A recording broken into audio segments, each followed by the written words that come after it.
are watching Political Conversations. A very beautiful evening to Nigeria, and of course, welcome you to Political Conversations on Freedom Square TV. This is a platform where ideas meet facts and democracy meets dialogue.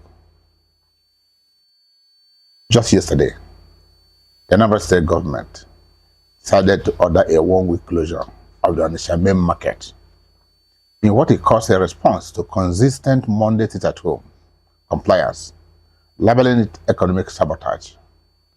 Soludo warned that any market closing on Mondays will face similar penalties. The directive aims to force a return to commercial activities in the main market of Onitsha, easily the biggest market in West Africa, so to speak. The government threatens to lock any shop not opened on Mondays for 1 week. And of course, today, the traders went to the market and there were some security operatives. And if you've been watching your social media, you would have seen massive protests, name calling, the screaming of Nnamdi Kanu, the screaming of show me the law, and things like that. And so Anambra has not been quiet since this morning. And that is why we have decided this evening to have a conversation around Professor Soludo's order that the Onitsha main market remains shut for the next 1 week. That on Monday next week, he will carry out another supervision. And if the traders do not open their shops, he will stay shut down the market for another 1 week. Others are divided, some in support of the governor's action, others vilifying it as something that was done without proper thinking, without proper evaluation. And this evening, we want to interrogate the actions of the governor, the economic implications, the security implications, and what closing an entire market for 1 week means for the Anambra and for the entire business environment in the Southeast. I've been joined in the studio by a veteran public affairs analyst, a communication expert, and most importantly, a doctoral research fellow at the Institute for Peace, Conflict and Development Studies, University of Science and Technology, Emeka Odom. Emeka, good evening. Good evening, my chief. How you doing? I'm fine, thank you. Once again, I'm glad to join you this evening. Yes, I'm sure you've been following the events of what's been happening in Anambra in the past 2 days. In your opinion, what do you think would appear to be some kind of evidence or reason that prompted the government to take this drastic action of closing the entire market for 1 week? What do you think is the rationale behind that, beyond just saying that many traders did not come out on Monday? Thank you so much, sir. Honestly speaking, it's very difficult to rationalize the governor's action. What we may want to theorize in the surface is that,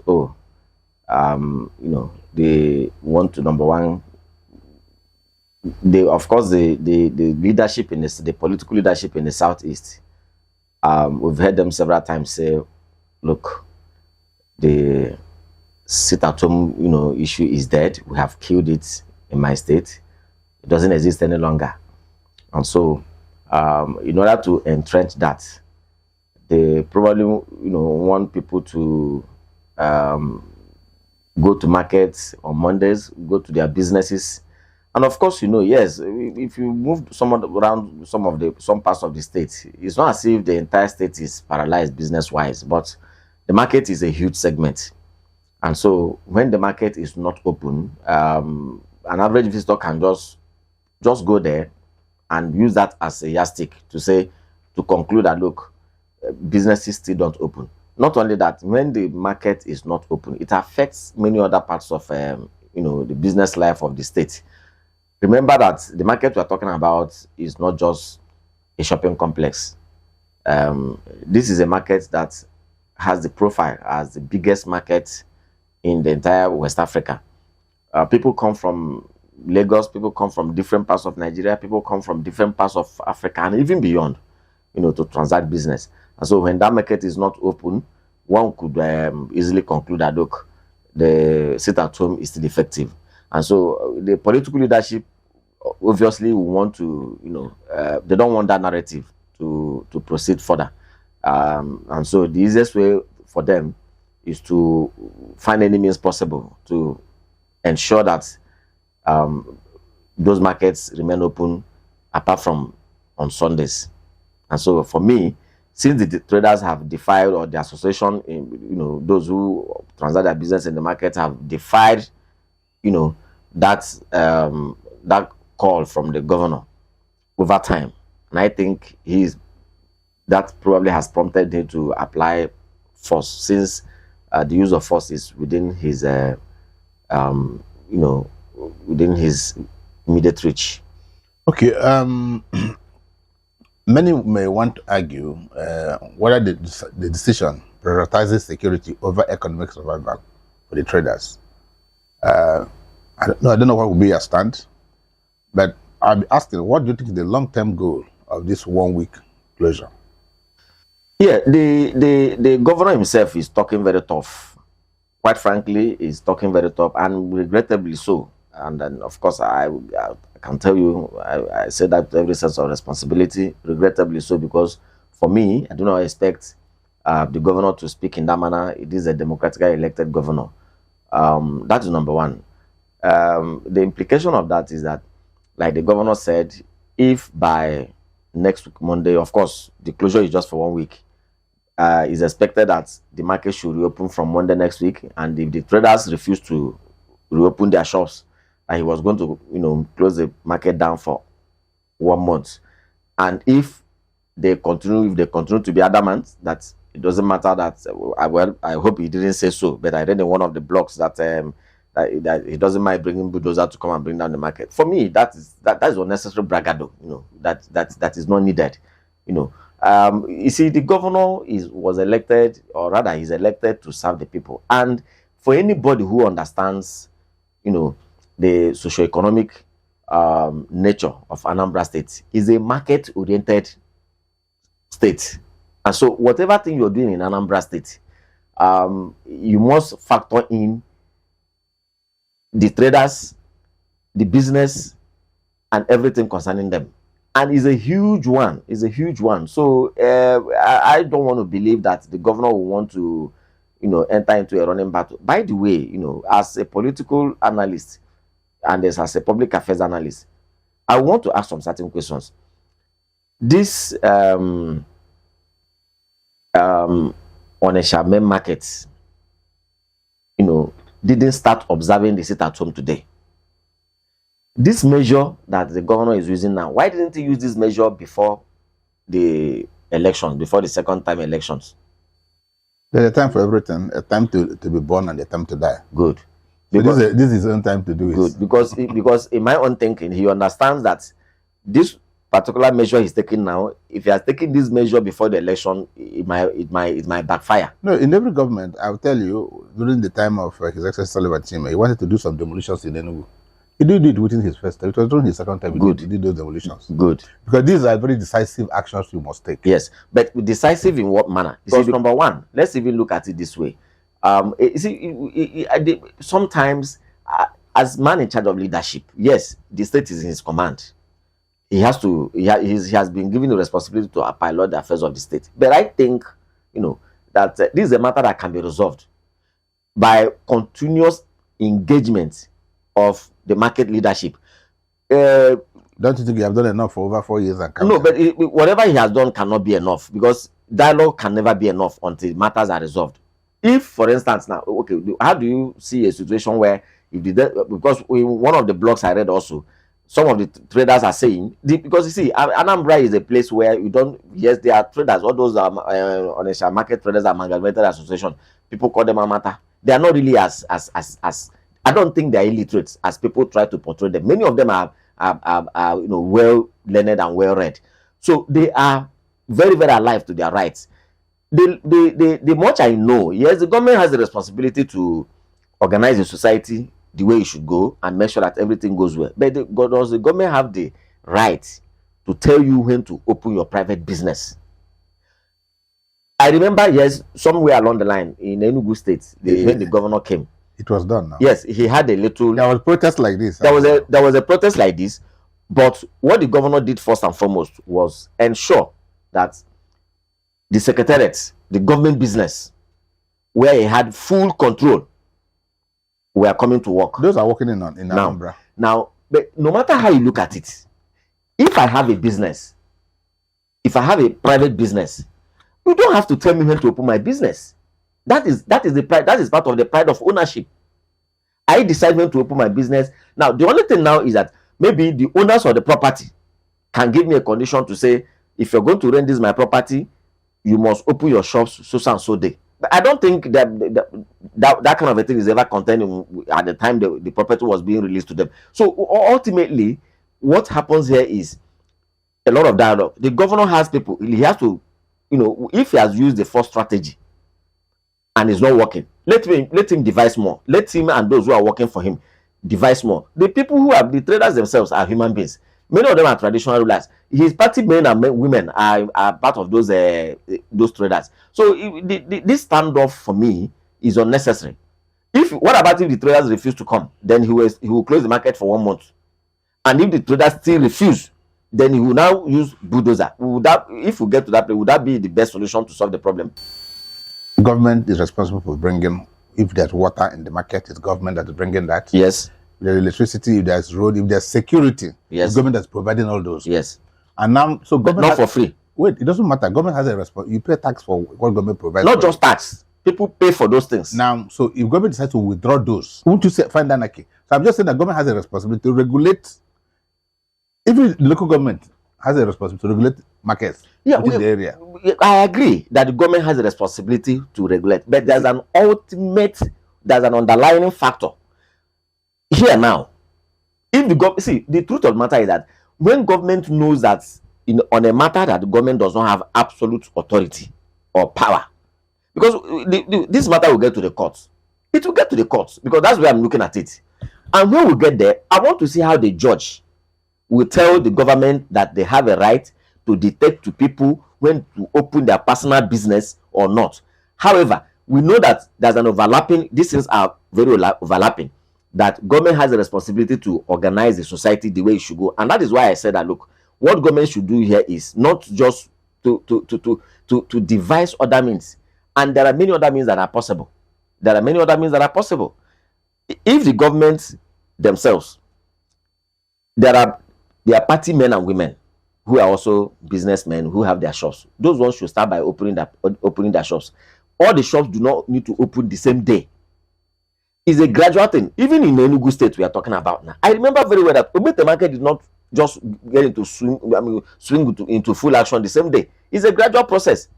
And even when the governor made that first move, and I'm sure also, that that was only one thing we saw. And gradually, it's not as if the market the following week all the shops were open.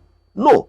So that presupposes the fact that a lot of advocacy, a lot of engagement of the scene engagement, a lot of diplomatic, we call it that way, must have gone into that place. Community engagement must have gone into it. So, and that is why what I expect the learned professor. Let's not bring anyone into this, because we're all aware of what really happened at that time. There was even said it wasn't easy for anyone to do that, but the government was able to do that. So most often people don't easily accept change. Now, but let's leave that. I think it will be difficult for government to distinguish between people who support it at home and those who are complying out of fear. Because the issue there is that the traders are saying our lives are important. You asked the question. I'm waiting for us to come to the primacy of life, yes, security, and economy. So that is the issue. That's the issue I want you to actually talk about. Economic survival, security, and all that. Yes, we will come to that. But again, also, there is also a fundamental issue here. And what is that fundamental issue? It borders on the right of an individual. They are intertwined. Yes, we know that you see, where you can fall to the government, where you can now begin to talk about the issue of security and economy, is when the people themselves have come out to say, look, the reason why we are not opening the shops is because our lives are threatened. Now, but generally, to a certain level, many people have agreed that yes, look at one of the market association, one of the association executives, he said something that is very fundamental. He said, look, that it is no longer an issue of IPOB or no IPOB. That it is a matter that they have now come to realize that they go to market 6 days in a week, 5 days in a week. On the 6th day, they go to market from Tuesday to Saturday. On Sunday, they go to market, they go to church, go to different town unions, get involved in religious activity, and at the end of the day, they have come to accept Monday as a day to rest and refresh and plan. And for me, it's very difficult for anybody to fault that. The man who does his business on a daily basis, you don't pay him salary. Remember, it's not just a mall on the street. It's a market. The market is an organized place. The market is an institution. And the market has a huge impact. Government oversees that market. If there's fire outbreak in that market, government will go. So let us not even begin to argue that that market is a personal thing. No, it is not. Market has overriding responsibility to ensure that that market is what is kept, is running. So if we say government should not regulate it, if there's a fire service there, what will happen? Government will just say, okay, we're not responsible. Go ahead, and if there's insurrection, the government will say, okay, since you say you are independent, do that. So there's no way a market of that size can exist without. I just want to establish one thing. Yeah, it's not absolutely private. Yes, I agree with you. Okay, I agree with you. Now, number one is when the association that is in charge of that market. This is now where I think the government should direct their attention to. The association, because there's an association that is in charge of the management of the market. Onitsha market. Yes, the Omata or the now. The issue now is that to what extent are they preventing those who are willing to go into the market and open their shops on Sundays? Because there are people who are willing, there are people who want to sell, and I think that is what the government to focus their attention on. To what extent are they, preventing those who want to go and open their shops? Now, if the association is now preventing people to go and open their shops, it becomes. You didn't ban the association. Yeah, that's what I'm saying. And it's not ban the association. No, and that is where the governor is also making. I think he's making mistake. Now, find out why is it that, because if there are 1,000 traders in that market, how come 1,000? The 1,000 cannot think alike. Some open though. Yeah, that is the issue. Of course. Now, so we open. That is the issue. So those who open their shops, because there's no way, even if you go to the way it is now, that you can't tell me that all the shops are open. Can't tell me so. When 80% do not open. That is where the governor should work on. Begin from those who are willing to open. Let them encourage them to open with time. It's a gradual thing. You see, this military approach to governance. That is where I have my quarrel. What is happening now is replica of a military approach. Okay, let's look at one of the functions of government is for the welfare and security of the people. Yes. Now government makes a law. Government issues an order and it is disobeyed. I do not think that by whatever means you are trying to say that people should disobey lawful government instructions, lawful government directives. I see what you can imagine if Ofte now is still closed in Enugu on Mondays. But leave that, let's come to the economic implication. Onitsha is losing market to Asaba because of that Monday sit at home. Go and watch it. The biggest, what do you call it? The biggest property being done by Kubana is in Asaba. Now, many people normally, I say, look, they come to buy business on Sundays. They come into and then want to go back after Monday. Now, gradually, markets are shifting to Asaba. What do you think is the estimated economic loss to Anambra State and the traders during this 1 week sit at home? Starting first, from what do you think they'll be losing every Monday? Of course, the southeast, the state itself, the impact of the sit at home has been over. In fact, we can't overemphasize it as a matter of fact because it's very huge. It's very huge. We know it's not doing any good to the economy of the southeast. Onitsha main market, like I said in my opening statement, is not just an Onitsha main market. Is the biggest market in West Africa. We all understand the impact, and it has a ripple effect in many other markets, in many other businesses, across Nigeria and across the sub-region. Continuous closure of the markets, and when we talk about continuous closure, even the 1 week closure now, it has its own impact. In fact, that's what we are discussing. What do you think will be the 1 week? Now, that 1 week closure is going to really affect, the entire business. It's just that in this part of the world, a lot of times, we don't have organizations or entities that really sit down to quantify in monetary value, the losses that we encounter each time things like this happen. So because of that, it looks as if we just passes by. So the 1 week has a very huge impact, and that is why for me I'm emphasizing the fact that instead of because we don't just talk about the 1 week. There's a possibility of a 1 month coming. Let's talk about 1 week first. But before we talk about that, because when the grandstanding, before we talk about the 1 week and the 1 month, let's take a short break. When we come back, I want to see you talk more about the economic impact of 1 week and then project what will be in 1 month. Don't go anywhere. We'll be back shortly.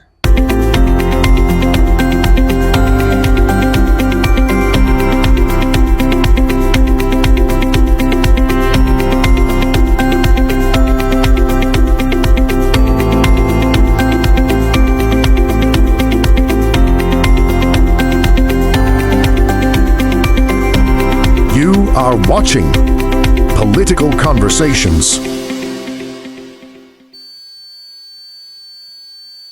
You are still watching Political Conversations on Freedom Square TV.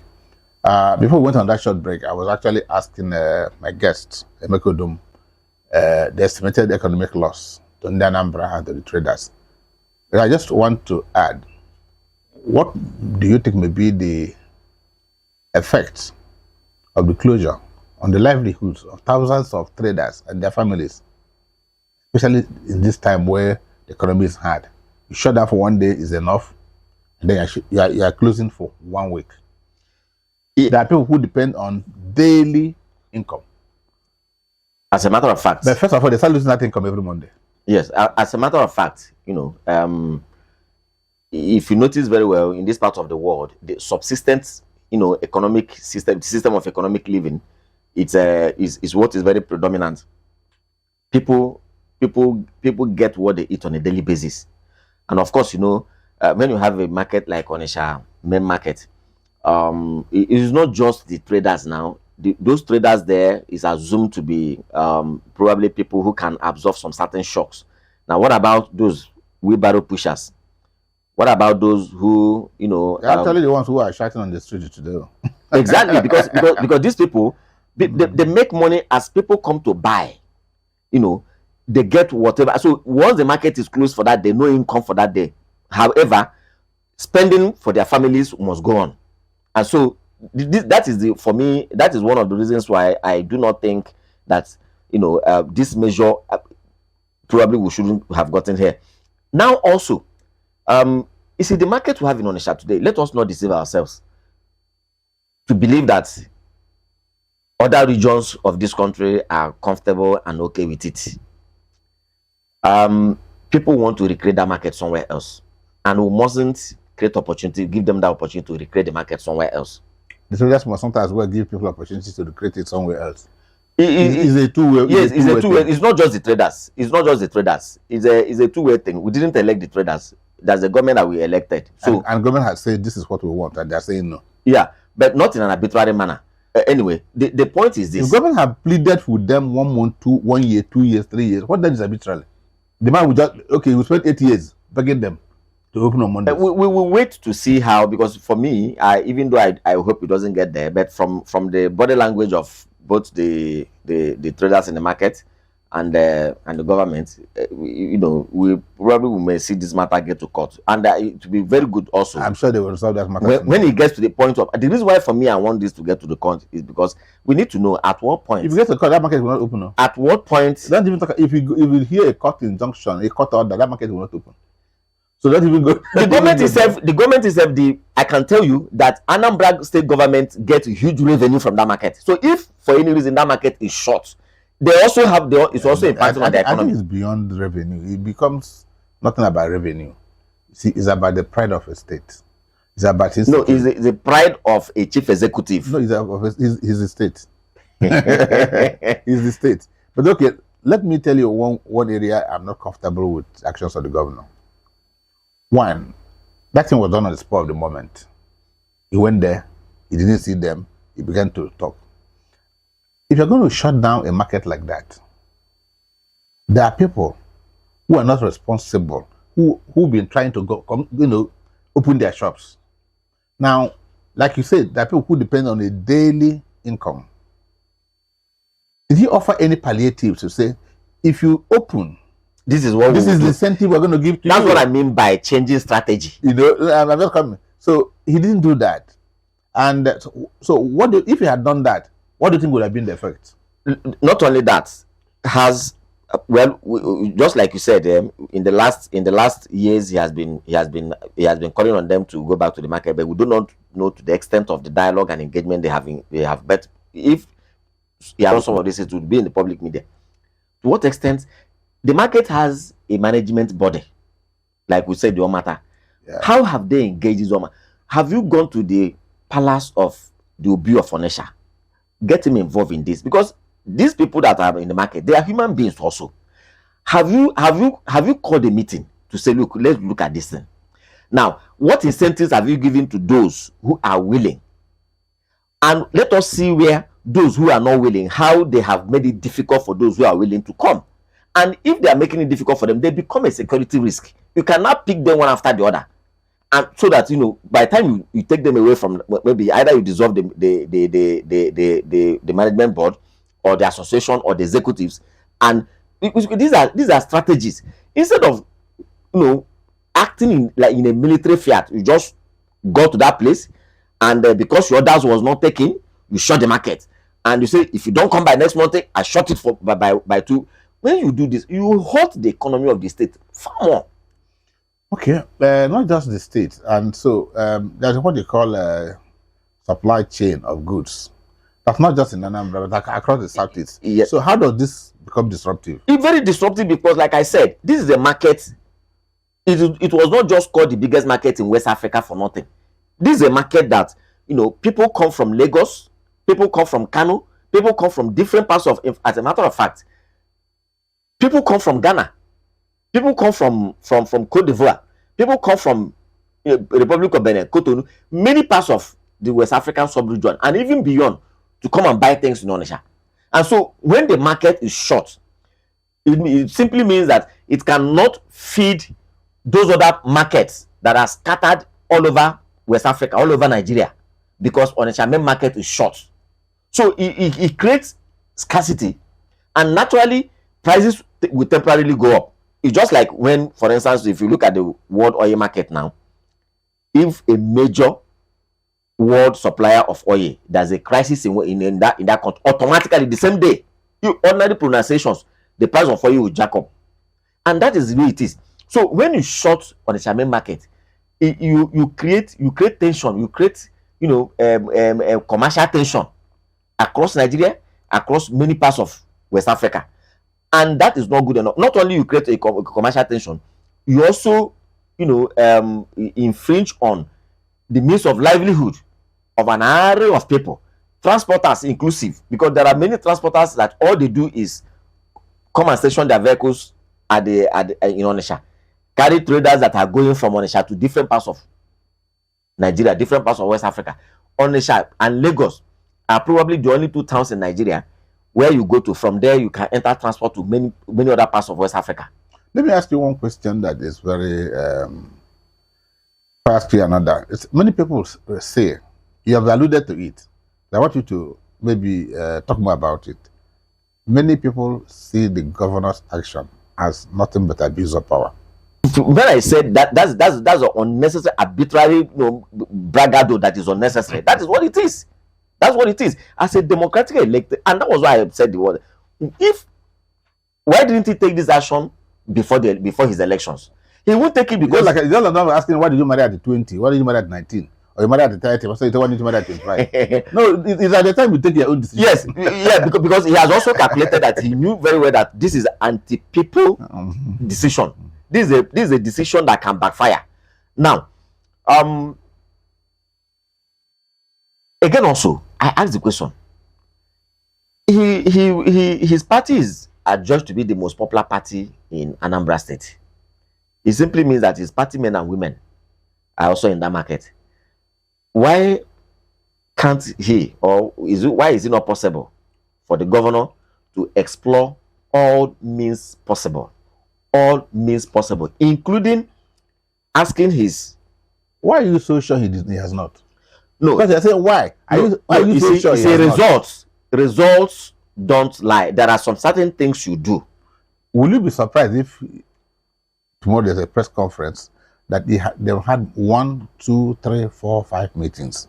He had pleaded, he had begged, he has even almost frustrated, and when you want to resolve a conflict, you don't get tired of engagement. You keep engaging, and if you're doing the right thing, you change strategies. There's no way you can be changing strategies continuously and the result will not emerge. And I'll just say something here now. Number one, those who have you seen people?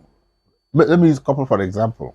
They have issues and they have engaged until you hear the judge say this marriage has broken down irretrievably. No, he hasn't gotten to that point. Now, let me ask this question. This marriage has broken down irretrievably. They should go their separate ways. Now, it's very. Don't you think that the conversation, the dialogue has broken down irretrievably? It's very difficult. It's very difficult to convince anybody that there are no traders there who are willing to open their shops. There must be people who are willing to open their shops. Now, if that is correct, why are they not opening? Who is making it difficult for them? Is it the management? Is it the executives of the association? Who exactly is making it difficult? Well, and why not deal with those people that are making it difficult? That brings me to a very important conversation: security. So, for those who choose to open their shops on Mondays, despite the threats, how ready do you think the government of Anambra is to protect these traders? Because I'm sure there are silent majority who do want to open, but they're scared. Now, these security agents that are stationed in the market today, because we saw their pictures, online, these security agents that are stationed in that market, how come before now is it not possible to have used them to probably investigate and find out the people that, if those who are willing to open their shops are not able to do so because they're under a threat? Who are the ones threatening them? Why not work on those threats that are preventing them to open their shops? Take care of those threats. Assure them that you have taken care of them. Let them see that you are taking care of them. Because if somebody says, look, if you open your shop, this will happen to you, and you bring security agents to mount them in front of the man's shop and ask him to open your shop, the man will open his shop because he's seeing physical security there, and go on air, massive campaign, massive public enlightenment, let people know that the shops, the market is open now, all over the federation, all over the world. Now, the few that do not want to open their shops will eventually back down. And okay, there's something to ask you. I don't know if anybody if you have the answer, or even those who are watching, they have the answer. Mbuka, Obusi, Mama, did they open? All these other markets around the main market, have they always been open on Mondays? The Mpo areas, because you just said main market. There are several pockets of markets in Onitsha. Are they also not opening on Mondays? And is the governor overlooking these other markets if they're not opening? No, he wants to. And if those other ones are opening, and the main market is not opening, what will you make out of it? I think he wants to do the main market first, because see, the main market is a feeder. Okay. And so, if the main market is open, it will impact on other markets, and it will be very easy to deal with the other markets because the main market. But you see, gathering. What is happening now is even those who are willing to obey the governor's command, and those who are willing to open their shops on Mondays are suffering the consequences of the decision of a few, because that the market is not open must be the decision of a few people, even though they could be supported by a large number of people, because you have a critical mass who are just there, to respond to whatever instruction that is given to them. And in all of these things, there's always an oligarchy. And what is that oligarchy? A selected few who make decision for all. Just like the governor himself as a single individual who has ordered, and what his order is taking effect. He has the mandate of Ndanambra. Yeah, absolute. Yeah, they will tell you also. Overwhelming, he has the mandate of Ndanambra. Yes, yes, nobody is arguing that, because he won his election on a landslide. But the market will also tell you that there's a this in that. So those market people, why not deal with them? That is what I'm saying. Okay, there's a threat of using bulldozers to permanently sell shops, or to pull down the shops if they continuously disobey. In your opinion, do you think that is illegal or a proper way to govern a state? No, but if we justify the current brigandage, then we must also justify, and that's why I said before that we must not treat this 1 week in isolation, because it's just a tip of an iceberg. If the traders say you can't tell us when to open our shops, some traders say you can't tell us when to open our shops, and because of that, you say, okay, if you don't open by Monday, you don't be surprised that by Monday the market may not open. And even if by Monday a section of the market, because that's what may happen, some people may come out. Some people may attack them. No. Then it will be a failure on the part of governance if some people attack them, because the same security men that we have there now, who are overseeing the closure, they should be available to prevent any. They should be available to offer protection to those that will open their shops. But from what I saw, or what I saw on social media, thousands and thousands and thousands of traders were almost everywhere in Onitsha singing anti-Soludo song, anti-government songs, hailing Nnamdi Kanu, asking several questions. That would mean that people took out in their numbers, and I think ultimately, I'm not sure they opened, but they overwhelmed security. That is also another point of concern to the governor. That should be of concern to the governor. Now, remember, refusing to go to market, the governor says open your shops and sell to people, and you say, oh, I'm tired today, I don't want to go to. I don't think it's a criminal offense. So we need to look at it very well. Is it really a criminal offense? So these are things that the governor should not probably sit back with his own lieutenants and say, look, this idea of shutting down business on Mondays is enjoying a whole lot of massive support. How do we encounter it? Strategize. It's not every problem you solve in a military way. Strategize. And that strategy, for me also, yes, there must have been engagements. Engage more. There must have been advocacy. Advocate more. There must have been incentives. Incentivize more. Because the people we are talking about, they're also businessmen who want to sell their goods. That is the way. This particular step that is taken now may aggravate the situation. Okay. And if it does, it doesn't leave anybody in good order. How will you get to the point where it will be very interesting? Do you know that there are people that may sit back and say, okay, let us see how the governor, let's see how he will be the first governor in Ambresto to bring bulldozer to come and demolish Onitsha main market. Of course, that's an extreme threat. And that you may not really come to that. Is not possible. If that's a multi-billion dollar, euro, naira market. No, I'm sure it will not come to that. That will just like telling your child you will eat. If you don't do this, eventually in the night, your child is hungry, you come and say, come and eat before you die. But let me ask you,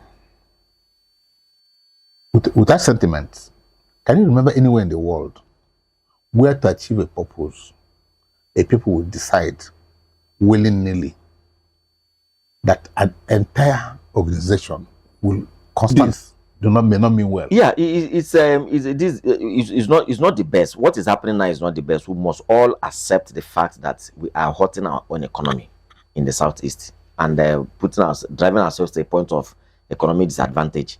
That point has been made. And I don't think I don't believe again like that is a gain about Nnamdi Kanu. No, but there's a point I want to make. No, listen, I do not think that is a gain is just about Nnamdi Kanu. So I think there's more to it. Yeah, that's the point I want to make. That's the point I want to make. But you see, you must also consider the fact that when people are driving ideological issues, and that is why, quite frankly, that when people are driving ideological issues, the best approach to do it is, a high level engagement, and in that engagement is a compound thing. There's de-radicalization in it. There's incentives in it. There's conscientization and many other things. Well, somewhere along the line, there could be some elements of the stick approach, but that stick approach must not be in front when you are dealing with ideological issues, because that's where people swear to even commit the total. That's why it is the same thing that make people who are probably in prison refuse to eat, go on hunger strike, knowing too well that they are harming themselves, they are inflicting injury on themselves. Okay, how long do you think a process should take? Okay, I want it to be a little bit soft on this. How long do you think a dialogue will take? Before 1 year, 2 years, 3 years, 4 years, as simple as opening a market, and people say we won't open it. Not 1 month, not 2 months, 12 months gone. 24 months gone, 36 months gone, 48 months gone. And you believe all this while there have not been dialogue? You believe all these 4 years there have not been conversation? You believe all these 4 years there have never been... No, I didn't say there has not been dialogue. So when you see defiance at its worst level, what do you think is left for anybody? Those people who are defiant, are they not the same people that voted for the governor? Maybe that something must be. Maybe they're the one that didn't vote for him. No, there must be something. Everybody did not vote for him. There must be something. The point I'm trying to say is that there must be something that is missing somewhere. There must be something that is missing somewhere. You see, because we have a situation. Let us not treat this case in isolation. We live in a system, particularly in this part of the world, where engagement between the government, communication between the government, between the government and the governed is not at its best. We live in a situation and in a system where those in charge of governmental affairs believe more or where civil disobedience is at its extreme. Yeah, it cannot be all government. Where civil disobedience is at its extreme. But remember that this issue of observing sit at home, initially it was happening across all the states of the federation, and most have softened. Yes, that means it's solvable. Now, let any state that is still having it hard should probably reach out to the next state where things have softened to say, please, what is the template? No, but ask what is the template. Any good template was strong though.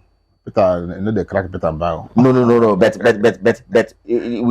we saw there was a time, we saw there was a time issues came up, but I also think that the Enugu state governor probably was also a bit more engaging, a bit more incentive carrying approach, and more than what we are seeing now. Quite frankly, for me, the governor should change his strategy. Okay, let me ask you a question before we end this thing. If you are the governor of Anambra State, and for 1 year, 2 years, you'll be appealing to a group of people to do one particular thing, and they have constantly refused to do it. If you're the governor of Anambra State, what will you do? Depending on the approach of the appeal, I could change. Assume yourself you are the governor of Anambra State. Now tell us what you think? Yeah, that's what I'm saying. Is that I will adopt different strategies. If I try this one, it doesn't work. And I just give you an example now, Chief. I said, in all of these things, how many times have we seen? Because these are politicians where once they take a step, they want to show it to the whole world, and we have not seen these things happen. I don't. The way we classify people as politicians, my governor Peter Mbah will tell you he's not a politician. You find a fine professor of economics, you call him a politician. If he's not a politician, what? No, some people come into governance to go. They move into governance. Chief, these people have not come to tell us that they are not politicians. They have not come to say so. They walk in and walk out. The truth of the matter is that I just said something now, and I said we know that it is not possible that these traders 100%. You're assuming it is not possible. I say there's no way anybody. There are things that are humanly possible. Yes. Now, to say there must be people who are willing to sell. There must be people who are willing to sell. Now, even if there are not, the market itself is under a leadership. That particular leadership that probably do not want to. To what extent? People like the traditional rulers in Anambra. Is that what you will do? No, I'm just giving an example. I asked a specific question. What will you do? I said I will change strategy. Assuming without considering that all these options you are talking, you are speaking to the OB, you are speaking to traditional rulers, you are speaking to the market leaders, and the state persists. Because if you want to assume that the governor just came out and just made that kind of statement out of the blues, that for 1 year, 2 years he has never engaged, that governor must be daft. You know that I'm assuming if the governor has not done all those, then I'll be wondering, under what circumstances can you justify arbitrariness? Well, you've not answered the question. What would you do? The same question is, no, but I gave an answer. I said I will change strategy. I will change from what to what? No, I may not tell you exactly what. Give an open-ended. No, from what to what? If I do this, for instance, now the governor have said by next Monday the market should be open. If it's not open, he has already told you that he has already told you the strategy he will adopt. And what is the strategy? By extending disclosure to, for 1 month. That's the strategy. Now, that's a strategy on the arbitrary angle. That is a change of strategy on the arbitrary angle. And now I'm saying that on the side of engagement, we need to swim more. How many of them have we seen because these are politicians who, for everything they do, they put it in the public domain. For everything they do, they put it in the public domain. So if you are a governor, you wouldn't take this approach. You continue with dialogue, and then the strike will continue. I just want us to end up this session. One, if you are governor, you will not take the approach. You continue the dialogue, and the dialogue is not working, and you continue the dialogue, you continue the dialogue, you continue the dialogue.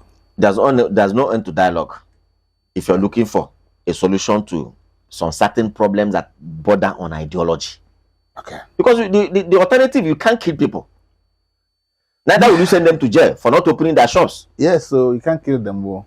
Anambra has become, or Onitsha market has become an albatross, so to speak, for my friend, Governor Soludo. It's become like his own Waterloo. You know Napoleon and the Waterloo. Yeah, exactly. It looks like a place that may drastically affect his governance in the next 2-3 years. Because what has happened yesterday and happening today, and will continue to happen, may not easily go away in Anambra State. It's like somebody who is wearing a clean white shirt, and then you take a black ink and pour on it. It stains the white. You might take it the best of the cleaners. They may try to clean that too, but you may keep on seeing the stain. This is one thing I think may have a stain, on no matter how you want to look at it. Onitsha market is a big one. Onitsha market is a huge one. The people who are there are multi-thousandaires, multi-hundredaires, multi-billionaires. And so, I personally think that Anambra should adopt they should adopt dialogue further. That the traders will also think twice. Is still sit at home the best thing to do in the circumstance? Enugu has conquered it, Ebonyi has conquered it, Imo has conquered it. Even Abia. So why are you still the exception? Sit at home is no longer something for Nnamdi Kanu. Nnamdi Kanu said, please don't disrupt the economy of our people. Okay? If he's going to court and you want to sit at home, no problem with that. Because we need to respect that young man. But are they doing more to achieve what? What is that for them to achieve? That's the big question we're asking. And before I shut for the day, Emeka, what are you telling the Anambra? Yes, quite frankly, I want to appeal to the traders. Some of them have adduced the fact that they need to rest on Monday, and coincidentally, well, it happens to be on Monday. That used to be a sit at home. I know that they have a right, as a businessman, you have a right to open your shop the day you want to do, but remember also that in the exercise of your right, you cannot cripple the economy of your state. Why we, of course, for me as a person, blame the governor for the approach he has engaged. I mean, he has adopted. I want him to engage more, discuss more, involve a wider community of people, interest groups in Anambra. Anambra is not, the market is not just about the traders and, the Omata, the people in charge. The whole of Anambrarians and many other parts of Nigeria are involved. Engage more. I believe they will find a solution to this problem. Arbitrariness cannot solve any problem. The traders themselves must understand that yes, you have a right, but that right must be exercised with every sense of caution and the responsibility. Don't kill the economy of your state. Today, Anambra is the biggest market in West Africa. Don't think that there are no other regions who want to replicate that. The moment they're able to replicate this market somewhere else, it may not be good for you. So, engage, discuss with the governor, find out if you have fears, if there are things you want him to do, tell him to do so and so thing. And we want to see, the market bounce back the way it should be. It's a market that we're all proud of, and I believe that, we'll find an end to this whole problem. And please, Mr. Governor, please take it easy. You were elected by the people. You have the powers. When you raise your hand, the military will move. When you raise your other hand, police will move. But, it's not every time. The late Justice Oputa said, you may have the power of an elephant. Please exercise and move in the caution of an ant. Thank you. Okay, that's just a beautiful point to end this conversation. So we want to thank Emeka Udom for his insights and for the perspective he brought to bear on this saga, the 1 week closure of Onitsha main market by Governor Soludo. And for those of you who have joined us all this while, we want to thank you very much. We want to say, stay tuned, because perhaps tomorrow at the same time we'll bring another edition. Thank you for watching. Have a lovely, lovely evening.